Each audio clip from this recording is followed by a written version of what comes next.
6월 29일 수요일장 마감됐습니다. 지금부터는 종목별로 자세히 내일 시장 대응 전략 세워보도록 하겠습니다. 이 종목이 수상하다 고엔스탑, 오늘은 MBN골드 이가람 매니저님과 함께하겠습니다. 안녕하세요. 안녕하세요.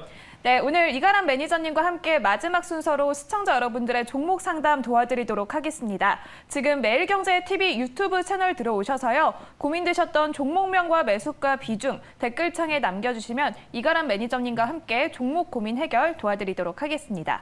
먼저 첫 번째 순서로는 저번 주에 소개해 주셨던 공략주 리뷰부터 해보도록 하겠습니다. 저희가 6월 22일 수요일에 또 편입을 했었는데요. 현대로템이죠. 네, 맞아요. 좋은 수익률을 냈다고 하는데 리뷰 부탁드리겠습니다. 현대로템을 제가 지난주 나왔을 때 시장이 정말 제가 나올 때마다 항상 안 좋았다라고 네. 말씀을 드리면서 이벤트 모멘텀이 있는 종목들로 좀 대응하시면 좋을 것 같다라고 말씀드렸습니다. 그러면서 이제 방산 관련이기도 하고 다들 철도로만 아시겠지만 폴란드 관련해서 이번에 뉴스도 있었고 재고운치도 올라올 게 있고 근데 새롭게 국영기업이랑 MOU도 체결했던 내용이 있었기 때문에 폴란드에 대한 기대감이 있었는데요. 오늘 같은 경우도 봤을 때 윤석열 대통령이 지금 나토 쪽에 또 출장 가 계시고 그러면서 산업부 장관도 다 출장 간 상태에서 오늘 올라온 언론 보도를 보게 되면 원전뿐만 아니라 방산까지도 이제 협력을 하겠다라고 이제 언론 기사가 올라온 거 봤을 때 그 영향에 따라서 같이 올라간 종목이 됐어요. 그래서 제가 제시했던 목표가가 21,800원이었거든요. 근데 오늘 최고가가 21,700원이었습니다. 아쉽게도 100원이 모자른 목표가였지만 지금처럼 뭐 오늘 같은 날은 시장이 약했잖아요. 네. 오늘 다 음봉이었고 마이너스 1%대 정도로 마이너스로 끝나는 걸로 알고 있는데 오늘 같은 날도 이렇게 굉장히 좋은 상승을 보여줬고 어제도 올라가고 그래서 지금 제가 수요일 날 말씀드린 다음에 목요일 날 한 번 더 내려갔지만 금요일부터 해서 지금 4거래 연속 양봉을 보여주고 있는 게 현대로템입니다. 근데 아직 이 종목이 다 끝났다라고 보이지 않고요. 지금 아쉽게도 목표가 터치는 안 됐지만 지금 제가 페르판 이후로 한 13% 정도 지금 올라는 것 같습니다. 하지만은 아직 내용이 다 공개가 안 됐고요. 지금 수주에 대한 그러니까 수출 모멘텀이 남아져 있는 상태가 있고 7월 7일 날 아마 재공시가 있을 테니까 그 7월 7일 날 지난번에 체결한 MOU 내용만 올라오는지 아니면 조금 더 가시화된 내용이 올라오는지에 따라서 주가 모멘텀이 발생될 것 같고요. 수급을 보게 되면 연기금이 이날부터 해서 이 앞에 자리부터 해서 계속 모아가고 있는 종목이 또 연기금이기 때문에 아마 지금 정도가 연기금의 평단가 정도 될 것 같습니다. 그렇다는 얘기는 아마 만약에 내일이나 뭐 내일 모레나 다음 주에 조금 눌려진다면 다시 한 번 더 들어가 볼 수 있는 방산족에서의 방산인데 또 새로운 종목이 되지 않을까 싶으니까 개국적 관심 있게 지켜보시면 좋을 것 같습니다. 네, 현대로템은 앞으로도 또 계속 주목해보면 좋을 것 같은 리뷰를 도와주셨는데요. 그렇다면 오늘 시장에서는 어떤 포인트들이 있었는지 주요 포인트들을 먼저 짚고 넘어가도록 하겠습니다. 첫 번째로는 어떤 포인트가 있었을까요? 경기 침체 우려가 지속되고 있다라고 해주셨는데요. 진짜 이건 언제 없어질까요? 이건 뭐 당분간 사실 좀 우려가 없어질 것 같지는 않고요. 네. 그다음에 지금 사실 월요일 최근에 증시가 올라왔을 때 키워드를 보게 되면 갑자기 경기 침체 우려가 좀 완화되고 있다라고 소식이 좀 올라왔었습니다. 근데 어저께 미국에서 경기 지표가 한 두세 개가 있었는데 그 경제 지표가 다 안 좋게 나타났어요. 그래서 뭐 CB 컨퍼런스가 컨퍼런스 보드 소비자 지표부터 해서 여러 가지 지표들이 있었는데 다 예상치보다 낮게 나타나면서 다시 한 번 더 경기 침체되는 거 아니냐라는 소식이 있었고 그다음에 나이키가 실적 발표를 했는데 그 재고 자산이 엄청 급증했습니다. 근데 그런 유통업체들은 재고 자산이 늘어나면 안 되고 재고가 줄어들어야 되는 건데 재고가 너무 많이 남았기 때문에 그 나이키도 약간 이런 문제가 생긴다면 결국에는 다 경기 침체로 가는 것이 아니겠는가. 결국 기업들의 이익이 앞으로 크게 성장하기가 좀 어렵지 않겠냐라는 식으로의 해석이 되다 보니까 그래서 지금 뭐 미국에서는 저희가 이제 뭐 다른 헤지펀드의 대표 같은 경우도 자기가 45년 생활을 한 동안을 봤을 때 지금은 경기 침체가 맞다. 이런 식으로까지 얘기를 하고 있는 상태가 있습니다. 그래서 그런 키워드를 가지고서 오늘 장이 열렸는데 오늘 또 외국인들이 코스피와 코스닥 그리고 선물까지 다 매도를 치면서 지금 개인분들 같은 경우는 우려감이 또 있거든요. 지난번에 큰 하락을 우리가 다 같이 맞이했었기 때문에 이번에 빠질 때 지난번처럼 또 빠지는 거 아닌가. 그리고 다들 어느 경제마성을 틀어봐도 앞으로 급등할 거다라는 얘기는 없고 경기 침체 우려가 있으니까 좀 살펴봐야 되고 한 번 더 내려갈 수 있다는 의견을 내시는 분들이 있는 만큼 네. 투자 심리가 안 좋아요. 그래서 외국인들의 동향에 주목을 하고 있지만 뭔가 옵션에서는 외국인들의 수익을 지금 많이 내고 있습니다. 하지만 저희는 주식을 하고 있는 개인 투자자 입장에서는 상당히 좀 어려움을 나타내고 있는 상태는 있고요.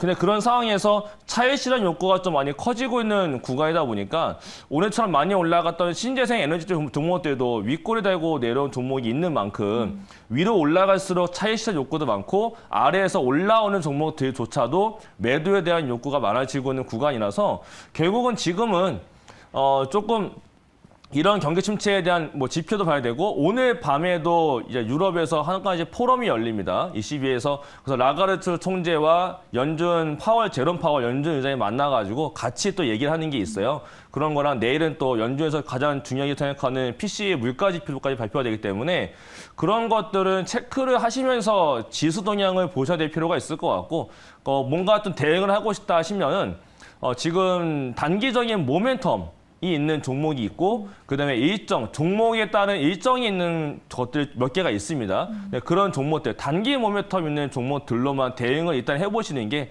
가장 좋지 않을까 이렇게 말씀을 드리도록 하겠습니다. 네, 이렇게 경기 침체 우려가 계속되고 투심이 계속 얼어붙어 있는 상황 속에서는 단기 모멘텀이 있는 종목을 노려보는 게 좋겠다라는 의견을 주셨는데요. 그렇다면 내일 시장에서는 어떤 종목을 공략하면 좋을지 내일 시장 공략주도 바로 알아보도록 하겠습니다. 먼저 키워드부터 열어보겠습니다.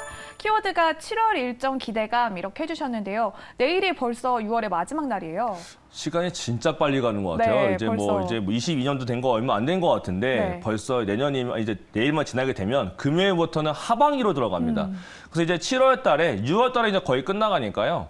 7월 달에 일정이 잡혀져 있는 네. 종목들이 몇 개가 있어요. 그래서 그런 애들은 증시가 내려가더라도 이런 일정에 대한 기대감이 있기 때문에 추가적인 급락은 좀 피할 수 있지 않을까. 그래서 뭔가 증시에 대한 불안감이 있는 이런 상황에서는 제가 꾸준히 실적 모멘텀 있는 종목들, 최근 나와서 태광도 말씀드렸는데 태광 오늘까지 올라가면서 올해 신고가 또 올라갔고요. 지금 그 외에도 현대로텐도 오늘 같은 상태에서 더 올라갔었고 이런 식으로 뭔가 개인분들의 관심도가 높은 종목이 아닌 종목들이 오히려 주가 수익률이 더 높게 올라가고 있는 상황에 있다라는 측면에서 봤을 때 이러한 종목들도 7월 기대감이 있으니까 7월 앞두고서 미리 선점을 좀 해보시는 것도 좋지 않을까 이렇게 말씀을 드리도록 하겠습니다. 네, 7월에 어떤 종목이 일정이 있을지 종목명도 바로 공개해 보도록 하겠습니다. 종목명은 SPO셀입니다.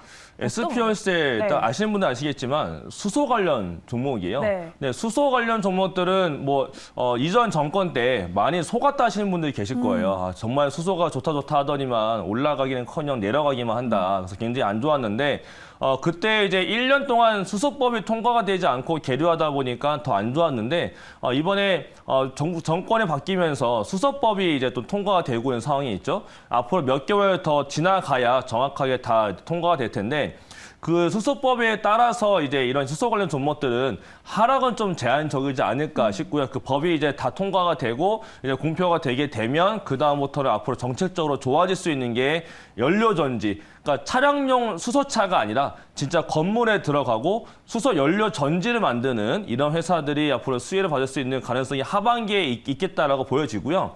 SPO셀은 건물과 발전용 연료 전지를 제조하고 개발하는 회사가 되겠습니다. 그래서 1분기 땐 당연히 실적은 안 좋았던 종목이 되고요.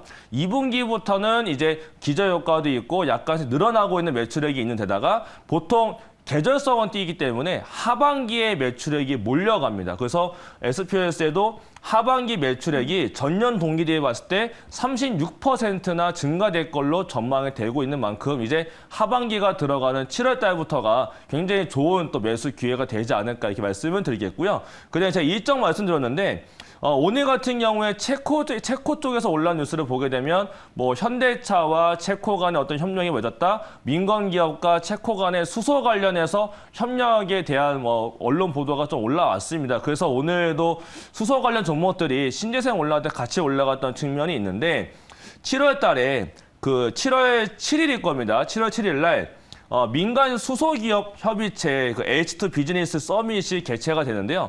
여기에는 이제 민간 기업을 주도로 해서 수소 관련 사람들 만나서 미팅도 가지고 여러 가지 모멘텀이 나올 수 있는 일정이 됩니다. 그래서 보통 이런 식으로 협의체를 한다라고 하게 되면 이 관련된 종목들이 일정을 앞두고서 증시에서 올라가는 모습이 상당히 많기 때문에 날짜까지 좋아요. 날짜가 7월 7일입니다. 7자가 두 개가 있죠. 그 날짜도 굉장히 좋고 뭐 아무튼 네. 그래서 SPX 자체가 앞으로 좀 좋아질 가능성이 좀 있고 일정 주기 때문에 7월 7일 해봐야 얼마 안 남았어요. 이제 그래봐야 한 2주 남았나요? 한 1, 2주밖에 안 남았으니까 지금 자리에서 들어가셔도 크게 무리가 없을 만한 종목이 돼서 SPX를 말씀드리도록 하겠습니다. 네, 내일 시장 공략주는 수소 관련주인 SPfuel셀입니다. 또 7월에는 이벤트가 또 예정되어 있고 앞으로도 조금 더 올라갈 수 있다라고 말씀을 해주셨는데요. 그렇다면 목표가와 손절가는 어떻게 정리하면 좋을까요? 자, 차트를 보시면 지난번에 한번 크게 올라간 적이 있습니다. 이때가 바로 이제 그동안 계류되고 있었던 수습법이 통과가 된다더라라는 소식이 있다 보니까 굉장히 크게 올라갔었는데 그 다음부터 쭉 버텨내주고 있었던 SPX에 이었어요. 근데 최근에 증시가 빠지면서 다 깨져 내려왔는데 지금 아래자리 저가 라인대는 또 지켜내주고 있습니다. 보시는 것처럼. 자, 그래서 이제는 여기 전저점은 이제 안 깨지 않을까. 뭔가 증시가 크게 급락하지 않는 이상은 이 SPX의 수소 관련 종목들도 크게 저점을 훼손하지는 않을 것 같고요. 대신에 이제 올라가기 시작한다면 다시 한 번 더 올라가서 최소한 전고점 자리 이전에 갭이 발생된 이런 자리까지 올라갈 수가 있는 게 7월 달이 좀 될 것 같습니다. 그래서 이미 이 종목은 주가 자체가 부담스러운 위치도 아니기 때문에 매수가는 그냥 시초가로 말씀을 드리도록 하겠고요. 목표가는 이전에 27,000원짜리가 요 정도가 됩니다. 27,000원이 요 박스권에서 갭 발생된 부분에서의 전고점 자리이기 때문에 단기적으로 27,000원 말씀드리겠고요. 손절가는 이전에 전저점이 21,600원입니다. 이거 깨지는 25,000원으로 손절선을 말씀을 드리도록 하겠습니다. 네, 21,500원이겠죠, 손절가는. 네, 21,500원입니다. 네, 앞으로 또 지켜봐야 할 SPfuel셀 수소 관련주로 말씀을 해주셨는데요. 내일 시장 공략주로 매수가는 내일 시초가, 목표가는 27,000원, 손절가는 21,500원으로 가격 전략까지 참고해 주시면 좋을 것 같습니다. 그렇다면 오늘 시장에서 핫했던 10가지 종목들 고엔스탑 바로 알아보도록 하겠습니다. 먼저 인기 검색 키워드부터 살펴보겠습니다. 첫 번째로는 반도체 대장이고요. 두 번째는 은행주, 게임주와 CMO, 2차 전지, 태양광, 원전 관련주, 조선기자재, 쌍용차 인수와 무상증자까지 자리했습니다. 어떤 종목들일지 종목명 공개해 보도록 하겠습니다. 네, 오늘도 또 시장의 흐름은 또 약세를 보였지만 또 그래도 상승을 보인 종목들도 보이는데요. 맞아요. 첫 번째로는 일단 카카오뱅크부터 살펴보도록 하겠습니다. 증권사 리포트에서 목표가를 25,000원으로 낮추면서 또 오늘 카카오뱅크가 급락하는 모습을 보여줬는데요. 내일 시장에서는 카카오뱅크 고일까요? 스탑일까요? 카카오뱅크는 일단 좀 스탑 의견을 드리도록 하겠습니다. 일단은 은행주들 자체가 지금 금리 상승 구간인데도 불구하고 못 올라가고 있는 게 은행 업종이기도 해요. 그렇다는 네. 얘기는 뭔가 지금 금리 상승 구간에서 은행주들이 뚜렷하게 수혜를 받고 있다라고 시장에서는 인정을 안 하고 있는 분위기이기도 하고요. 근데 은행주들이 이번에 금리가 올라가게 되면 원래 금리 인상 시기에는 수혜를 받는 게 맞는데 금리가 너무 빠르게 올라가다 보니까 또 경기 침체인 상황에서 금리를 올려버린 이런 상황이다 보니까 오히려 이제 부채에 대한 부담감, 뭔가 상환이 잘 안 될 것이다. 이런 우려감이 좀 섞여 들어가고 있는 게 은행주 업종이기도 합니다. 그런 상황에서 지금 오늘 카카오뱅크 같은 경우에는 외국계 리포트가 있었어요. 맥커리라는 이제 외국계 증권사가 있는데 거기서 이제 리포트 내놓기를 목표 주가를 하향시켰는데요. 오늘 종가가 31,100원입니다. 근데 목표 주가를 3만 원으로 했어요. 그렇다는 얘기는 지금 주가보다 더 낮은 가격을 목표가를 준다는 얘기는 사지 말라는 얘기거든요. 네. 사지 말고 이 종목은 매도해야 된다라는 의견을 제시했을 정도로 근데 우리나라 증권 보시게 되면 외국 쪽에서 올라오는 리포트에 굉장히 민감한 반응을 좀 보여주고 있어요. 그렇다 보니까 그런 걸 봤을 때 수급적으로도 다 깨져가고 있는 상태다 보니까 카카오뱅크는 그거보다는 조금 리스크 관리로서 스탑 의견을 드리도록 하겠습니다. 또 이렇게 은행주 밸류로 평가하면 오늘 나온 리포트보다 목표가가 더 내려가야 한다라는 평가도 나오고 있는데요. 카카오뱅크의 적정 밸류는 어떻게 평가를 하실까요? 또 지금도 밸류에이션이 이미 넘치고 있다라는 말도 나오고 있는 상황인데. 그렇죠. 이전에는 이제 카카오뱅크가 상장했을 때 이 적정 밸류에 대한 논란이 엄청 많았었거든요. 네. 그래서 뭐 앞으로 더 세게 올라가야 된다, 아니다 뭐 내려가야 된다였는데 결국 그 당시에는 세게 올라가면서 했던 멘트들이 뭐였냐면 역시 카카오뱅크는 그냥 은행주가 아니고 플랫폼 은행주다. 그래서 이거는 그냥 플랫폼 회사로 봐야 됩니다였던 게 그 당시 평가였어요. 근데 그래서 상장하고 나서 엄청나게 올라갔던 게 카카오뱅크였는데 이제 와서는 이제 그 당시에 주목을 안 받았던 리포트가 있었고 그 당시에 논란이 있었던 게 그냥 카카오뱅크도 은행주일 뿐이다라고 하면서 상장 당시에도 목표 주가를 그 당시에 25,000원을 제시했던 증권사가 하나가 있었어요. 네. 근데 그 회사 같은 경우는 워낙에 논란이 심하게 되고 항의를 많이 받다 보니까 아예 리포트를 내려버리는 사태까지 발생됐었는데 결국엔 주가가 내려오다 보니까 지금 와서 보니까 아 그때 리포트가 결국 맞는 거였구나. 지금 그런 형태가 되는 거거든요. 그런 거 봤을 때 지금 뭔가 은행 쪽으로만 본다면은 더 내려가야 된다라는 게 더 맞는 상태다라고 좀 평가를 받아야 될 것 같고요. 근데 그거 말고도 오늘 맥쿼리에서 지금 카카오뱅크 말고도 우리나라의 많은 금융사, 은행주들에 대해서 투자 의견 내놨는데 대부분 다 목표 주가를 하향을 시켜놨어요. 그래서 뭐 하나금융지주도 원래 기존 65,000원이었는데 10,000원 내리고 뭐 신한지주도 4,000원 내리고 KB금융 같은 경우도 10,000원대 이상 목표 주가를 내려버렸고요. 근데 카카오뱅크를 가장 많이 좀 충격적으로 내리면서 주가가 안 좋았는데 은행 업종 같은 경우는 지금 시장에서 많은 기대감이 없는 상태에 있고 좀 시장에 쏠리고 있는 상황도 아닌 데다가 특히 카카오뱅크는 그룹사 자체적으로도 문제가 많이 발생되고 있는 상태도 있으니까 네. 카카오뱅크 쪽은 조심하시고 뭔가 은행 업종도 일단 지금 시장에서는 조금 거리에 두시면서 보시는 게 어떨까 이렇게 말씀을 드리도록 하겠습니다. 네, 현 시장 상황 속에서는 카카오뱅크와 은행주 모두 조금 거리를 두는 게 좋겠다라는 의견을 주셨습니다. 바로 다음 종목도 살펴보도록 하겠습니다. 이번 종목은 네 번째에 위치한 SK바이오사이언스 살펴보도록 하겠습니다. 국산 1호 코로나 백신이 이제 최종 허가를 받았는데요. SK바이오사이언스는 내일 시장에서 고일까요, 스탑일까요? SK바이오사이언스는요, 일단은 고 의견을 드리도록 하겠고요. 이 종목은 이제 단기로 고라기보다 그냥 앞으로 좀 살펴봐야 될 모멘텀이 남아있기 때문에 네. 그래서 고 의견을 좀 제시를 해드리도록 하겠습니다. 하지만 이 종목은 역시나 단기성은 아니겠고요. 근데 뭔가 오늘은 일단 국산 1호에 대한 기대감이 컸어요. 그래서 지난번에 이렇게 차트 보시게 되면은 앞에서 한번 올라왔던 날이 그저께였거든요. 네. 이날 이제 한더스 국무총리가 SK바이오사이언스의 포럼에 참석을 합니다. 그러면서 이거 빨리 허가해야 된다라고 하면서 압박을 좀 줬어요. 그러다 보니까 6월 달 안으로 허가에 대한 여부가 발표될 거다라고 소식이 있었는데 네. 오늘 아침에 뉴스 나온 거 보니까 오늘 오후 2시에 발표가 있다라고 나왔었거든요. 그래서 다들 시장 참여자분들은 2시에 허가되겠구나라고 해서 원래 아침부터 기존에 없던 분들도 단타 치려고 들어갔던 종목이 SK바이오사이언스도 있고 그다음에 캐몬 이런 종목도 들어가긴 했었어요. 네. 그랬는데 앞으로 뭔가 모멘텀이나 뭐 이런 거를 본다면 뭔가 이제 국산 쪽만 바라보기보다 해외 쪽에 대한 모멘텀이 아직은 남아있기 때문에 그런 언론 보도 내용이나 네. 아니면 뭔가 SK바이오사이언스에서 어떤 자료를 내놓는지 이런 거 좀 참여해 보시면서 보시는 관점에서만 약간 저는 그 의견을 드리도록 하겠습니다. 그런데 또 이렇게 전 세계적으로 계속 코로나19가 이제는 끝나가는 분위기잖아요. 맞아요. 그런데 이렇게 코로나 백신 국산 1호가 나온 거를 중장기 모멘텀으로 봐도 괜찮을까요?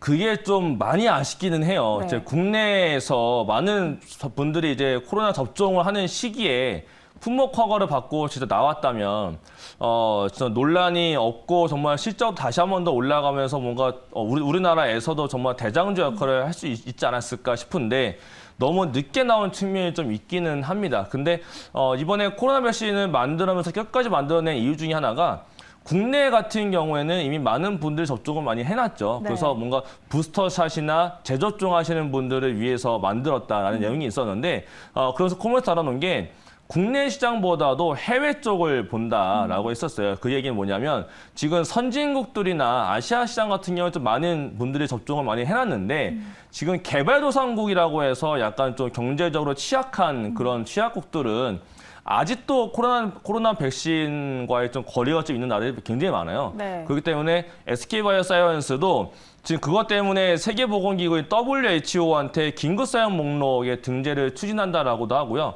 그 다음에 지금 코비스 퍼실리티라고 해서 백신 쪽에 대한 협약을 맺는 기구가 있습니다. 네. 지금 그쪽에다가 이제 백신을 공급할 계획이다라고 하기 때문에 결국 해외 모멘텀은 살아있다라고 볼 수는 있고요. 다만 시장에서는 관심을 좀 덜 벌일 수밖에 없는 게 조금 전에 설명하신 거대로 코로나가 뭐 끝나가는 판인데 백신 나와봐야 뭐하냐. 네. 이게 되다 보니까 시장에서는 크게 주목을 못 받고 있는 것 같아요. 그렇다는 얘기는 이제 SK바이오사이언스는 코로나 백신도 백신인데 이거 다음에 뭐가 나올 수 있을까? 이거에 대해서 명확하게 회사에서 제시를 해준다면 지금 빠지고 있는 주가가 다시 한 번 더 반등을 줄 수 있는 모멘텀도 생길 수 있지 않을까 이렇게 말씀을 드리도록 하겠습니다. 네, 국산 1호 코로나 백신은 해외 모멘텀은 아직 살아있다. 하지만 또 앞으로의 모멘텀을 지켜보면 좋을 것 같다라는 의견으로 중장기 의견으로 고를 주셨습니다. 바로 다음 종목도 살펴보도록 하겠습니다. 7번째에 위치한 두산 에너빌리티를 살펴보도록 할 텐데요. 국내 첫 원전 ETF가 또 오늘 상장을 하면서 그 이후에 관련주들이 계속 상승세를 보이고 있습니다. 두산 에너빌리티는 내일 시장에서 고일까요, 스탑일까요? 두산 에너빌리티는 고 의견을 드리도록 하겠습니다. 자, 이거 원전 같은 경우는 어저께 ETF가 상장이 됐죠. 네. 그러면서 이제 많은 종목들이 주가 반등세를 많이 보여줬고, 뭐 BHI나 이런 종목도 많이 올라가 줬는데. 지금 두산 에너빌리티는 그동안 좀 재무적으로 유상한 증가도 있었었고요. 여러 가지 모멘텀이 좀 지나가면서 주가가 약세 내려왔었는데 어제 ETF 이슈도 있었고 이번 주에 이제 정부에서 원전 관련된 언론 보도가 굉장히 많았었기 때문에 같이 좀 이슈 받으면서 올라갔던 부분도 있었고요. 또 하나가 미국의 뉴스케이 파워라는 곳이 있습니다. 그 네. 미국 회사에다가 추가적으로 또 지금 추가 자원, 추가적인 투자 이런 거에 모멘텀이 좀 있는 게 두산 에너빌리티이기도 하기 때문에 오늘 많이 올라갔던 게 있고요. 그다음에 지금 소형 원전 말고도 지금 풍력 관련해서도 최근에 한 회사하고 지금 사업 확대에 관한 지금 그 협력을 맺은 부분이 좀 있어요. 그래서 원전뿐만 아니고 풍력 쪽으로도 같이 나간다 이런 소식이 있었기 때문에 오늘 같이 올라와줬습니다. 그래서 뭔가 주가가 다시 급락으로 해서 쭉 빠진다기보다 최소한 좀 버텨내지 않을까 싶고요. 뭔가 올라간다면 추가적인 모멘텀도 가능하지 않을까 싶기 때문에 두산 에너빌리티는 그 의견을 드리도록 하겠습니다. 네, 그리고 또 윤 대통령이 나토 일정을 시작을 하면서 이제 또 외교 행보를 드디어 시작을 했는데요. 또 앞으로 원전 세일즈를 위해서 발빠르게 뛰겠다라는 포부를 밝히기도 했는데 이번에 해외 원전 수주에도 조금 더 속도가 붙을 수 있을까요? 해외에 나갔다라고 해서 네. 지금 그 자리에서 뭔가 우리 이제 수출을 하자라고 해서 계약서에다가 사인하고 오거나 그러지는 못하고요. 이번에 나가는 것 자체가 산업부 장관도 이번에 출장을 체코하고 폴란드로 갔습니다. 네. 이제 그러면서 거기서 어떤 가시화된 내용들도 나타날 수 있지 않을까 싶고요. 그다음에 한 나라의 수장이 외국에 나가서 뭔가 모멘텀거리를 만들어내고 온다는 자체가 그 다음에는 어느 정도 좀 가시권이 있기 때문에 이런 행동을 하는 거거든요. 아무것도 없는 상태에서는 그런 행동을 하지 않기 때문에 뭔가 이후에 대한 수출에 대한 기대감은 나올 수가 있을 것 같긴 한데 그렇다고 해서 당장 오자마자 다음 주부터 수출한다 이런 식으로 나타나기는 어렵고요.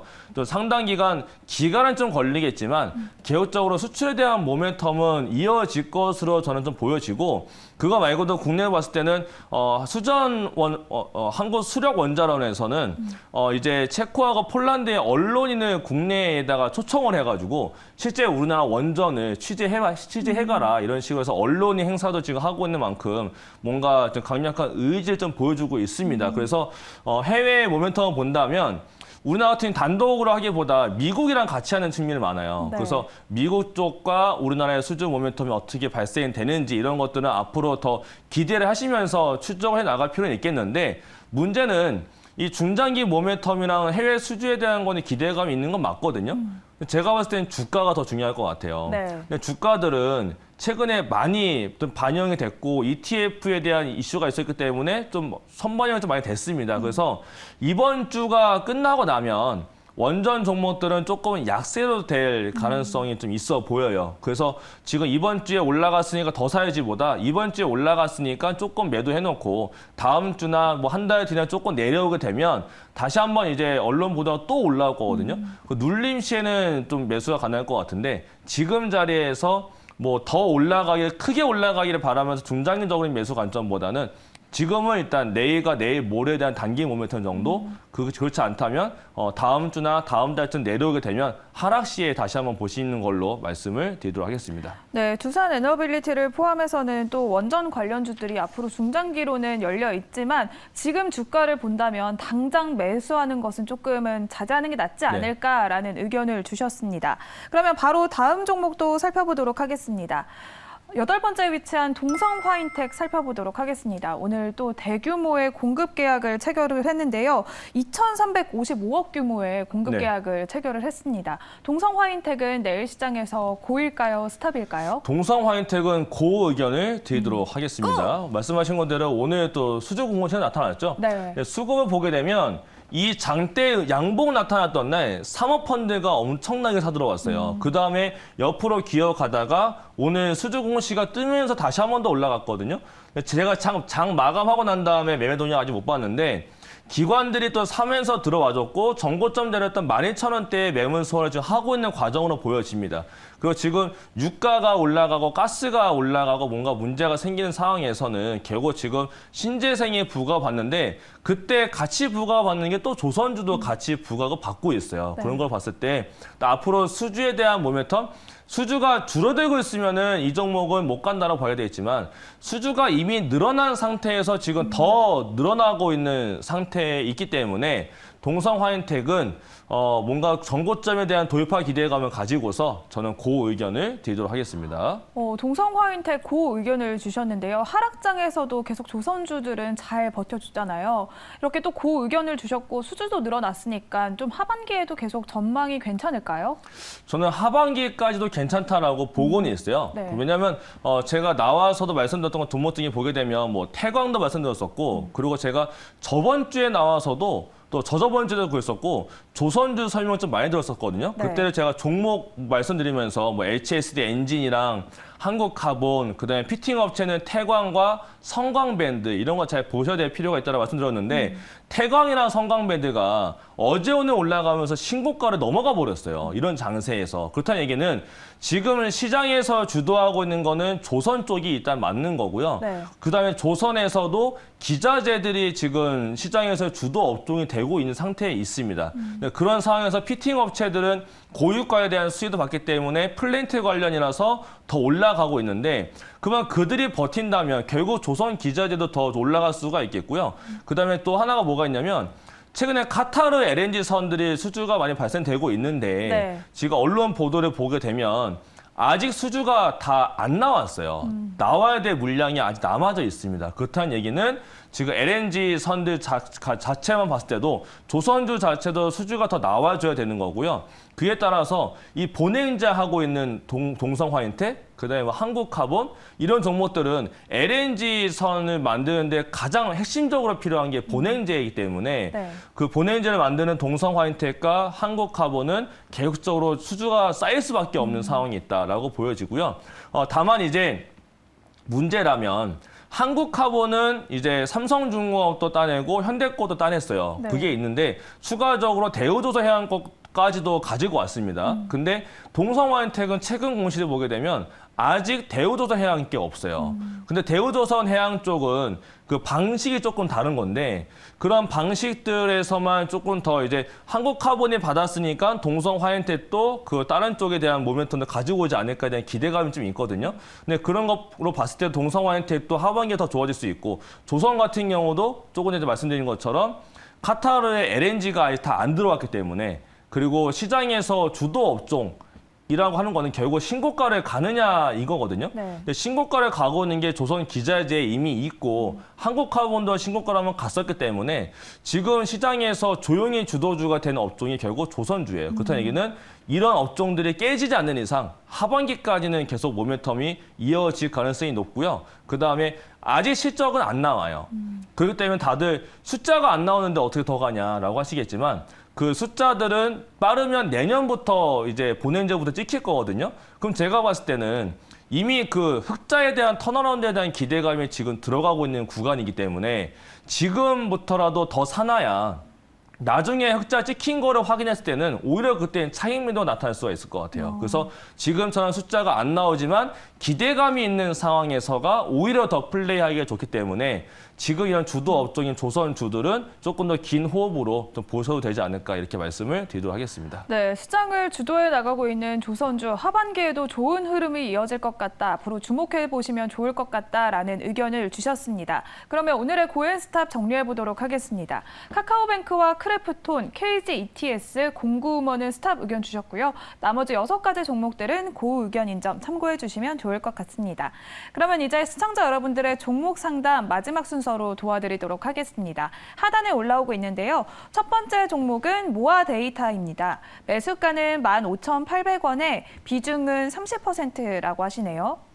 모아데이터가 15,800원이면요. 네. 이전에 산 게 아니고 저의 추정으로는 오늘인 것 같아요. 왜냐하면 이게 오늘 공시가 있었는데 네. 그 무상증자 또는 전환사채 검토 중이다라고 했었거든요. 그러면 키워드에 반응했던 게 전환사채는 개인 투자자분들이 딱히 관심이 있어라 하는 키워드가 아니에요. 네. 근데 무상증자라는 키워드가 들어갔기 때문에 관심도가 높아져서 오늘 이 종목이 올라간 거란 말이에요. 그렇다는 얘기는 한 달 안에 공시가 나올 겁니다. 그래서 최근에 실리콘투라는 종목은 아예 전환사채도 아니고 무상증자를 검토하고 있다. 그래서 한 달 안에 이사회 결의를 해가지고 공시를 할 거다라고 했기 때문에 최근 세게 올라갔거든요. 근데 최근에 증시 흐름의 트렌드를 보게 되면 무상증자가 굉장히 많아요. 네. 그래서 무상증자를 하는 기업들이 주가가 많이 올라갔는데 지금 모아데이터가 그거를 노린 것 같아요. 그래서 그냥 공시를 하면 되는데 공시를 그냥 하지 않고 예비 신호를 준 거거든요. 우리 이런 거 할 수 있다. 관심 있게 한번 봐달라. 그렇다는 얘기는 주가를 한번 올려야 될 이유가 좀 있을 것 같은데요. 그건 제가 조금 더 파악을 해봐야 되기 때문에 그 이유에 대해서는 지금 말씀드릴 수 없겠지만 어쨌든 간에 그 무상증자와 전환사채에 대한 공시가 한 달 뒤에 나올 게 있으니까 만약에 내려간다면 아래짜리 지금 13,000원대 여기까지 내려오게 되면은 비중을 30%니까 더 늘리긴 좀 부담스럽겠네요. 그건 조금 더 가져가 보시고요. 한 달 안에 공시가 나오는데 무상증자에 대한 기대감으로 한 번 더 올라간다면 근데 매수가 단가 자체가 낮은 자리가 아니니까 위에 올라갔을 때는 어느 정도 좀 차익 실현을 일정 부분 보시는 걸로 말씀드리겠고요. 대신에 이제 많이 올라간 상태에서 또다시 이제 공시에 대한 내용에 대한 기대감이 좀 사라진다거나 주가가 많이 밀려 내려간다라고 하게 되면 그때는 조금 비중 조절하시는 걸로 말씀드리겠습니다. 그래서 결론은 조금 더 기다려봤다가 빠르면 내일이나 아니면 내일 모레 다음 주 안으로 매수가 위로 올라가는 흐름이 나타나게 되면 지금 비중 30%는 너무 커요. 비중 한 절반 정도는 줄여놓고 보는 걸로 말씀을 드리도록 하겠습니다. 네, 모아데이터는 또 무상증자의 이슈가 남아있기 때문에 내일이나 조금 더 빠른 시일 내에 매수가 위로 올라오면 비중을 절반이라도 축소하는 의견을 말씀해 주셨습니다. 바로 다음 종목 짧게 한번 도와드리도록 하겠습니다. 캠트로스가 올라왔는데요. 매수가는 9,880원에 비중이 12%라고 하십니다. 캠트로스도 많이 내려가서 또 고민이 깊으실 것 같아요. 캠트로스가 지금 시장에서 네. 약할 수밖에 없는 게 다른 종목들은 회복을 좀 빨리 한 게 있거든요. 네. 그런 애들은 증시 대비 강세 종목이다라고 볼 수가 있는데 지금 보시는 이 캠트로스 같은 경우는 증시가 회복한 거에 비해서 회복을 덜 했어요. 그렇다는 게 지금 시장에서 크게 관심이 없다라는 얘기가 되거든요. 그러면 지금 7,160원이고 매수가가 9,880원이시니까 21선 보시면 될 것 같아요. 만약에 21선까지 내려온다거나 증시가 한 번 더 올라가서 만약에 8,000원대 회복을 해준다면 8,000원대에서는 비중 한 절반 정도를 줄여놓고 나온 현금을 가지고 그 당시에 시장에서의 주도 업종으로 세게 올라가는 종목으로 교체 매매를 하시는 게 회복하시는 조금 더 빠를 것 같고요. 그렇지 않다면 증시가 올라올 때 이 종목도 회복하기를 기도하는 수밖에 없는데 지금은 이 종목이 시장에서 주목을 전혀 받고 있지 않기 때문에 올라왔을 때 이번 기회에는 비중을 줄여놓고 다른 종목으로의 교체 매매를 하시는 거를 말씀을 드리도록 하겠습니다. 네, 이렇게 시간 관계상 종목 상담은 캠트로스까지 도와드리도록 하겠습니다. 오늘 방송이 끝난 후에도 또 이가람 매니저님의 공개 방송이 예정되어 있는데요. 밤 9시 40분에 공개 방송 예정이시죠? 네, 오늘도 9시 40분에 유튜브에서 이가람 검색하신 거나 아니면은 MBN 고드에 들어오시면 뭐 참여할 수가 있고요. 오시면은 이제 제가 핵심적인 종목들과 내용들, 지금 시간에 봐야 될 이슈거리도 같이 한번 정리를 해드릴 거습니다. 그 외에도 저랑 만날 수 있는 공간이 네이버 밴드에다가 이가람을 검색하시면 제가 아침마다 핵심적인 뉴스와 관심적인 종목들, 내용 코멘트까지 올려드리고 있으니까 입장하셔가지고 많은 도움도 받아가 보시면 좋겠습니다. 네, 시청자 여러분들의 많은 참여 부탁드리도록 하겠습니다. 오늘 저희가 준비한 순서는 여기서 마무리 짓도록 하겠습니다. 오늘도 시청해주신 여러분 고맙습니다.